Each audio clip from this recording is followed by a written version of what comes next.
அஸ்ஸலாமு அலைக்கும். எல்லாத்துக்கும் வணக்கம். பிஸ்மில்லா. வாங்க, இன்றைக்கி நைட் சாப்பாடு என்னன்னு பார்ப்போங்களா? வாங்க, உங்களுக்கும்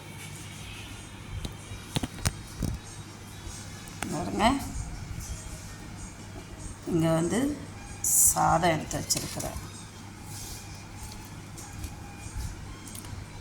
சாதம் எடுத்து வச்சுருக்கிறேன். 2 இட்லி எடுத்து வச்சுருக்கேன். அப்புறம் எண்ணெய் கத்திரிக்காய் வச்சுருக்கேன்.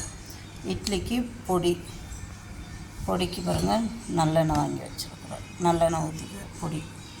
அப்புறம் கொஞ்சம் கீரை, பச்சைக்கீரை, தண்டுக்கீரை ரொம்ப நல்லது. இப்போ வெளிநாட்டில் பயங்கர சூடு. நீங்கள் டெய்லி ஒரு கீரை எடுத்துக்கோங்க, ரொம்ப நல்லது. அதில் நார் சத்து இருக்குது, சுண்ணாம்பு சத்து இருக்குது தண்டுக்கீரையில், அவ்வளோ நல்லது. அப்புறம் எண்ணெய் கத்திரிக்காய் சொல்லவே வேண்டாம். கத்திரிக்காயை எப்படி வேணாலும் சாப்பிடலாம். அதில் இரும்பு சத்து நிறையா இருக்குது கத்திரிக்காயில். அதனால் நீங்கள் சாம்பார் வச்சு சாப்பிட்லாம், சாம்பாரில் வெட்டி போடலாம், புளிக்குழம்பு வைக்கலாம். இந்த மாதிரி எண்ணெய் கத்திரிக்காய் பண்ணலாம், செம்மையாக இருக்கும். வாங்க. அப்புறம் இது வீட்டில் பொடி நுணுக்குனது, வீட்லேயே. அது நல்லெண்ணெய் கடையில் வாங்கினது. வாங்க, பிஸ்மில்லா சாப்பிட்லாம்.